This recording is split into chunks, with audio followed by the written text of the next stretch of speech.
আসসালামু আলাইকুম। সবাইকে শুভেচ্ছা জানাচ্ছি। মাসুম মাহবুব। দেখছেন ওপেন দ্য ইউটিউব চ্যানেল এবং মাসুম মাহবুব ফেসবুক পেজ।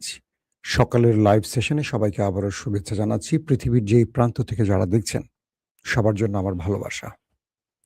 আপনারা যারা কমেন্ট করছেন, আমি আপনাদের কমেন্ট দেখতে পাচ্ছিলাম বিভিন্ন জায়গা থেকে। প্রিয় দর্শক, আজকের মূল খবরের শিরোনাম হলো মধ্যপ্রাচ্যের বিস্ফোরা, আরব আমিরাতের পারমাণবিক বিদ্যুৎ কেন্দ্রে ভয়াবহ হামলার ঘটনা।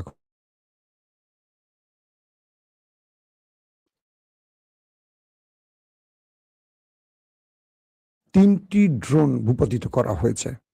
কারা সৌদি আরবকে এই সময় এসে টার্গেট করতে চায়? পাশাপাশি মার্কিন যুক্তরাষ্ট্র এবং ইসরায়েলের গ্রিন সিগন্যাল যুদ্ধের ব্যাপারে এসে গেছে। যে কোনো সময় অ্যাটাক। ইরান কি প্রস্তুতি নিচ্ছে? এই ৩টি প্রধান খবরের সাথে বাকি খবরগুলো থাকবে এবং আজকের লাইভ সেশনটি খুবই গুরুত্বপূর্ণ আপনাদের জন্য। আল বারাকা, এটি হলো আরব আমিরাতের বৃহৎ একটি পারমাণবিক বিদ্যুৎ কেন্দ্র। আরব আমিরাতের নিউজ সাইটগুলো বলছে, অর্থাৎ আরব আমিরাতের যে সংবাদ মাধ্যমগুলো আছে তারা বলছে আল বারাকা তাদের দেশের যে বিদ্যুৎ প্রয়োজন, অর্থাৎ যে বিদ্যুৎ আরব আমিরাত উৎপাদন করে তার 4 ভাগের 1 ভাগ এই পারমাণবিক বিদ্যুৎ কেন্দ্র থেকে পাওয়া যায়, অর্থাৎ উৎপাদিত হয়। দেশের যে বিদ্যুৎ চাহিদা তার 4 ভাগের 1 ভাগ আল বারাকা পারমাণবিক বিদ্যুৎ কেন্দ্র উৎপাদিত হয়। এই পরিস্থিতির মধ্যে এই বিদ্যুৎ কেন্দ্রে ভয়াবহ হামলার কারণ কি? কারা ঘটিয়েছে? পারমাণবিক বিদ্যুৎ কেন্দ্র এটি একটি শুধু বিদ্যুৎ কেন্দ্র নয়, একটি পারমাণবিক বোমার মতো। হয়তো এটি আপনি আপনার দেশের বিদ্যুৎ ব্যবহারে বা বিদ্যুৎ উৎপাদনে ব্যবহার করছেন, কিন্তু আপনি এটাকে তুলে কারো গায়ে মারতে পারছেন না। কিন্তু কেউ এখানে অ্যাটাক করলে অটোমেটিক আপনার দেশেই একটা পারমাণবিক বিস্ফোরণের মতো ঘটবে এবং এটার ইউরেনিয়াম তেজস্ক্রিয়তা ছড়িয়ে লক্ষ লক্ষ মানুষ শেষ হয়ে যেতে পারে। অর্থাৎ বাংলাদেশের পাবনা ঈশ্বরদীতে রূপপুর পারমাণবিক বিদ্যুৎ কেন্দ্র আছে, এটা আমি ঘুরে দেখে এসেছিলাম। তো আমার সৌভাগ্য হোক আর দুর্ভাগ্য বলেন, আমি ভেতরটা পুরোপুরি ঘুরে এসেছি, দেখেছি। কখনো যদি কেউ বাংলাদেশে ভুল করে বা ইচ্ছাকৃতভাবে যেখানে ইউরেনিয়াম, যেখান থেকে বিদ্যুৎটা উৎপাদন করা হয়, বিস্ফোরণ ঘটাতে পারে, এটার তেজস্ক্রিয়তায় পুরো এলাকা ধ্বংস হয়ে যাবে। শুধু এলাকা না, বাংলাদেশের একটা বৃহৎ অংশ শেষ হয়ে যাবে। তো পারমাণবিক বিদ্যুৎ কেন্দ্রটা একদিকে যেমন মানে বিদ্যুৎ শক্তি উৎপাদনে ভূমিকা রাখে, আরেকদিকে নিজের দেশের ভয়ঙ্কর বিপদ ডেকে আনতে পারে। তো আরব আমিরাতের এই পারমাণবিক বিদ্যুৎ কেন্দ্রে আক্রমণটি আসছে দেশটির পশ্চিম দিক থেকে। এটা আরবের কয়েকটি আউটলেট বলছে। আরব আমিরাতের পশ্চিম দিকের যে হিসেব, যদি এটা কারা মেলেছে, যদি আমরা ম্যাপটা দেখি, সেই ম্যাপের বিশ্লেষণে বুঝতে পারবেন যে আরব আমিরাতের পশ্চিমের দেশগুলোর মধ্যে আছে কারা? সৌদি আরব, এক পাশে ইয়েমেন, এর চেয়ে বহুদূরে আরো অনেকগুলো দেশ আছে, বাট তাদেরকে সৌদি আরবের বিশাল সীমান্ত পেরিয়ে অ্যাটাক করতে হবে। কিন্তু আশপাশে ইরান নেই, মানে যেখান থেকে আক্রমণটা এসছে সেখানে ইরানকে দেখা যাচ্ছে না। তাহলে আক্রমণটা করলো কারা? কারণ এই মুহূর্তে আরব আমিরাতের সাথে সবচেয়ে মাখো মাখো প্রেম ইসরায়েলের। এই দেশগুলো মানে পশ্চিমা দুনিয়ার কিছু বিস্ফোরা বা বিশ্বাসঘাতক দেশ আছে, তারা কখনো কখনো তার বন্ধুকে আঘাত করে অন্য বার্তা দিতে চায় যখন বন্ধুরা তাদের কথা না শোনে। ধরেন আমার সাথে কারো একটা ভালো বন্ধুত্ব আছে, সে মনে হয় যে আমার খুব বিশ্বস্ত বন্ধু, সব আমার কথা শোনে, কিন্তু ভেতরে কোন একটা ইকুয়েশনে গিয়ে আমাদের মধ্যে বিরোধ আছে, তখন দেখা যায় এগুলো অটোমেটিক হয়। এখন প্রশ্ন উঠতে পারে, এটা কে করতে পারে? ইয়েমেন। যদি ইয়েমেন করে থাকে তাহলে ধরে নিতে হবে এটার সাথে ইরানের সম্পৃক্ততা আছে, কারণ ইয়েমেন ইরানের মিত্র। বাট আরব আমিরাত এখন পর্যন্ত এটার জন্য কাউকে দায়ী করেনি। তারা বলছে সন্ত্রাসী হামলা। তারা বলছে 3টি মিসাইল, 3টি ড্রোন অ্যাটাক করেছে, এর মধ্যে 2টোকে তারা ইন্টারসেপ্ট করেছে, একটি সেখানে অ্যাটাক করে আগুন ধরে যায়। সেখানকার সর্বশেষ পরিস্থিতির খবর হয়তো আমরা পরবর্তী জানাবো, যে যতটুকু শুনেছি তেজস্ক্রিয়তা ছড়িয়ে পড়েনি, সব স্বাভাবিক আছে এখন পর্যন্ত। তো আরব আমিরাত যদি মনে করে যে তারা ইরানকে আক্রমণ করবে, আমেরিকা ইসরায়েলের আহ্বানে এসে তারা মধ্যপ্রাচ্য কন্ট্রোল করবে, এই অঞ্চলের মোড়ল হবে, সৌদি আরবকে সরিয়ে দিয়ে তাই ইসরায়েলের সাথে বন্ধুত্ব করছে, তাদের টার্গেটটা কি আরব আমিরাতের? তারা কি চায় আসলে? নতুবা আমেরিকা ইসরায়েলের সাথে তাদের এই মাখো মাখো রিলেশনটা কেন? বা তারা কেন মুসলিম বিশ্ব থেকে সরে গিয়ে পশ্চিমা দুনিয়ার পক্ষে দাঁড়িয়েছে? নিঃসন্দেহে এই অঞ্চলে তারা ইসরায়েল বা আমেরিকা বা পশ্চিমা দুনিয়ার সমর্থন চেয়ে এই অঞ্চলের মোড়ল হতে চায়, আধিপত্যের চাবি হাতে নিতে চায়। এটি তো স্বাভাবিক বিষয়। এই বিষয়গুলো হয়তো আমাদের সামনের খবরগুলোতে আরো আসবে। দর্শক, আরবের আউটলেট, বেশ কিছু আউটলেট বলছে যে এই পারমাণবিক কেন্দ্রটি এটা নির্মাণের পেছনে কাজ করেছে দক্ষিণ কোরিয়া। আর এখানে যে পারমাণবিক চুল্লিতে পারমাণবিক ব্যবহার করা হয় ইউরেনিয়াম, এটা দিয়ে থাকে কাজাকিস্তান। দর্শক, আসছি আমরা 2 নম্বর খবরে। খুব ইন্টারেস্টিং একটি খবর আমাকে সৌদি আরব থেকে একাধিকজন পাঠিয়েছেন, আমার ইরানি সাংবাদিক বন্ধুরা যাদের সাথে আমি কাজ করেছি, অনেকেই আমাকে জানিয়েছেন। খবরটি খুব ইন্টারেস্টিং লাগছে আমার কাছে, তাই আপনাদের জানাচ্ছি। সৌদি আরব এখন হজের মৌসুম। পৃথিবীর বিভিন্ন দেশ থেকে লাখ লাখ মুসল্লিরা হজের জন্য হাজিরা সেখানে যাচ্ছেন। এই মুহূর্তে সৌদি আরবের দৃশ্যটা ভিন্ন কেন জানেন? পৃথিবীর যেই প্রান্ত থেকে ওখানে মুসলিমরাই যান হজের জন্য, অন্য তো কেউ যায় না। যেখানে ইরানিদের পাচ্ছেন, ইরানের জনগণ তো হজে গেছেন, যেখানে ইরানিদের পাচ্ছেন পৃথিবীর বিভিন্ন দেশের মুসলিমরা তাদের বুকে জড়িয়ে ধরছেন, তাদের হাতে চুম্বন করছেন, তাদেরকে আলাদাভাবে অনার করছেন, সম্মান দিচ্ছেন, তাদেরকে প্রোটোকল দিচ্ছেন ভিন্নভাবে। মনে হচ্ছে পৃথিবীর কোনো একটা অলৌকিক জায়গা থেকে ইরানিরা আসছে। কেবল ট্রাম্প আর নেতানিয়াহুর দেশটিতে ইরান তার এই জবাবটি দিয়ে পুরো পৃথিবীর মুসলিমের হৃদয়ে স্থান করে নিয়েছে। কয়েকটি ইরানি ছোট আউটলেট বলছে, এবং যারা ইরানে গেছেন বিভিন্ন দেশে, যাদের সাথে আমার সম্পৃক্ততা আছে বা অনেকের গণমাধ্যমে সোশ্যাল মিডিয়াগুলোতে আসছে, ইভেন পাকিস্তানেরও বেশ কজন যারা আমার নিয়মিত দর্শক পাকিস্তানের, তারাও আমাকে বলছেন যে ইরানিদেরকে যেখানেই পাওয়া যাচ্ছে মানুষ তাদেরকে বুকে জড়িয়ে নিচ্ছে, তাদের প্রোটোকল দিচ্ছে আলাদাভাবে। এটা সৌদি সরকার দিচ্ছে না, এটা মুসলমানরা দিচ্ছে।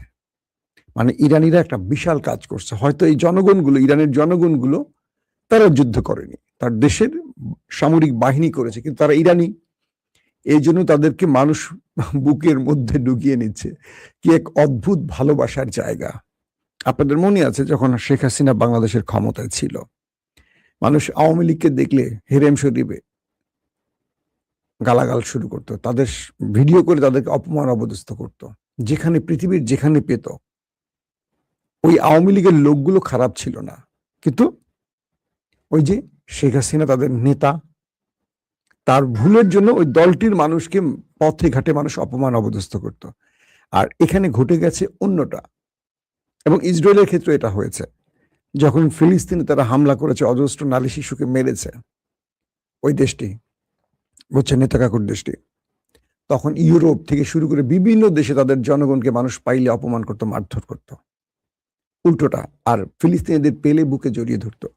তো এখন সৌদি আরবের হজের সময় যারাই ইরানিদেরকে পাচ্ছে, বরং তাদেরকে দৌড়ে দেখতে যাচ্ছে, তাদের কাছে ছবি তুলছে, তাদের হাত ধরছে, চুম্বন খাচ্ছে। এই যে অবস্থাটা, ইরানিরা এখন বুঝতে পারতেছে এবার যে তারা আসলে অনেক বড় সাহসী কাজ করছে, এবং তারা তাদের সোশ্যাল মিডিয়াতে লিখছে, এক অন্য ইরান দেখছে পৃথিবী। ইরানিরা এটাকে নিয়ে অনেক প্রাউড ফিল করছে। আসেন 3 নম্বর গুরুত্বপূর্ণ খবরে। সৌদি আরবে হঠাৎ করে 3টি ড্রোন উড়ে গেছে, এবং সৌদি সরকার হজের সময় তাদের পুরো নিরাপত্তা এখন অ্যাক্টিভ আছে। বলা হচ্ছে, সৌদির রাষ্ট্রীয় প্রতিষ্ঠান বলছে যে 3টি ড্রোনকে তারা অ্যাটাক করে ধ্বংস করেছে। প্রশ্ন হলো, হজের মৌসুমে এই কাজগুলো কারা করেছে? ইরান তো মরে গেলেও করবে না, কারণ সেখানে ইরানের নিজের জনগণ হজে আছে। আবার এই সময় ইরান হজের মধ্যে অ্যাটাক করে পুরো পৃথিবীর ভালোবাসার বিপরীতে ঘৃণা কুড়াবে, এমন কাজ কখনো করবে না। তার মানে বারবারই যে আপনাদের বলছি যে ফলস ফ্ল্যাগ অপারেশন, এই কাজটি করতে পারে ওই দেশটি, বুঝছেন তো, যারা ইরাকে গোপন ঘাঁটি গেড়েছে। সেই খবরটাও দেব। বলা হচ্ছে যে ইরাকের ভেতরে একাধিক ইসরায়েলি গোপন ঘাঁটি তৈরি হয়েছে, যেটা ইরাকের সরকারই জানতো না। এবং ইরান আমেরিকা ইসরায়েল যুদ্ধের মধ্যে আরবে যে অ্যাটাকগুলো হয়েছে সৌদি, কাতার, কুয়েত, আরব আমিরাতে, স্পর্শকাতর বা কৌশলগত অবস্থানে যে অ্যাটাকগুলো হয়েছে তার অনেক অ্যাটাক এই ইরাক থেকে গেছে। তো আরব দুনিয়াগুলো তখন বোঝার চেষ্টা করছিল যে এই অ্যাটাকগুলো ইরাক থেকে আসছে কেন। এবং তারা ধারণা করতে প্রথমে যে ইরাকে তো ইরানের বিভিন্ন প্রক্সি গ্রুপ আছে, তারা হয়তো করেছে। কিন্তু এখন আস্তে আস্তে বিভিন্ন গণমাধ্যমে এই তথ্যগুলো উঠে আসছে এরকম যে এই ইরাকের গোপন ঘাঁটিগুলো ব্যবহার করে ইসরায়েল আরবে ফলস ফ্ল্যাগ অপারেশন চালিয়েছে ইরানের বিরুদ্ধে আরবকে নামাবার জন্য। অর্থাৎ আরবে এমন পরিমাণ অ্যাটাক করবে যে আরব খেপে গিয়ে ইরানের উপর অ্যাটাক করবে। তাই তারা ইরাকে ঘাঁটি গেড়েছে ইসরায়েল, এখান থেকে তারা গোপন অ্যাটাক চালাবে। তো এখন যদি আমরা ধরে নেই আরব আমিরাত বা সৌদি আরবের তেলকূপগুলো, আরামকো যেখানে যেখানে হামলা হয়েছে এগুলো ওই দেশটি করেছে, এরকম বিষয়গুলো এখন আরবরা ঘাটাঘাটি শুরু করছে। তারা বুঝতে পারছে যে ইরানের সাথে আরব দুনিয়ার যুদ্ধটাকে বড় ফ্রেমে লাগাবার জন্য ওই দেশটি গোপনে বিভিন্ন জায়গায় ঘাঁটি ঘেরে কাজগুলো করতে পারে। আস্তে আস্তে তাদের মুখোশ উন্মোচন হয়ে যাচ্ছে। তারা বুঝতে পারতেছে যে এই দেশটি আসলে গুপ্ত হত্যায় এক নম্বরে আছে এবং তারা মানুষের মধ্যে যুদ্ধ ছড়িয়ে দেওয়ার জন্য এরকম কাজ করতে পারে। তো সৌদির ভেতরে এই ড্রোনগুলো ইরাক থেকেই গেছে, বলা হচ্ছে যে ইরাকের ভূমি থেকেই গেছে। তার মানে কি, যে ইরাকের ভেতরে এখনো তাদের আস্তানা থাকতে পারে।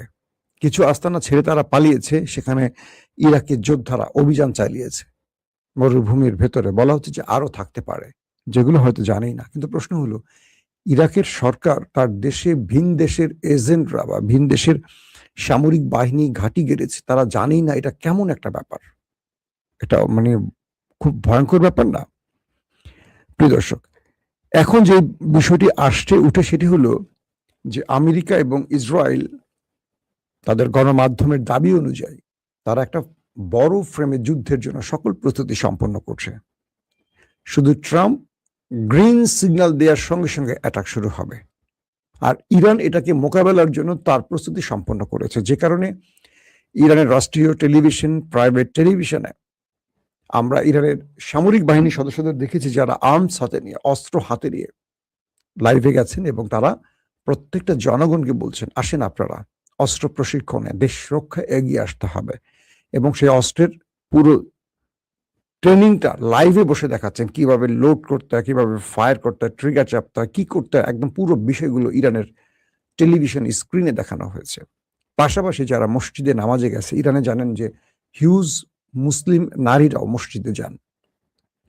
তো ইরানের বিভিন্ন মসজিদের বাইরে, শহরে, স্কুল, কলেজে নারী, পুরুষ, শিক্ষার্থী, যুবক, বৃদ্ধ যারা আছেন সবাই এগিয়ে আসছেন এবং সবাইকে অস্ত্র ব্যবহারের ট্রেনিং দিচ্ছে ইরান।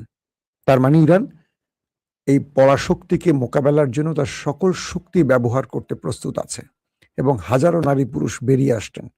তারা বলছেন তাদের দেশ বা মাতৃভূমির জন্য তারা শেষ পর্যন্ত লড়াই করবেন। তো এই পরিস্থিতিতে ডোনাল্ড ট্রাম্প আসলে কি করতে পারবেন? যে পুরো জাতি এক হয়ে লড়তে চায় বা লড়তে পারে, তাকে হয়তো ক্ষতিগ্রস্ত করা যায় কিন্তু পরাজিত করা যায় না।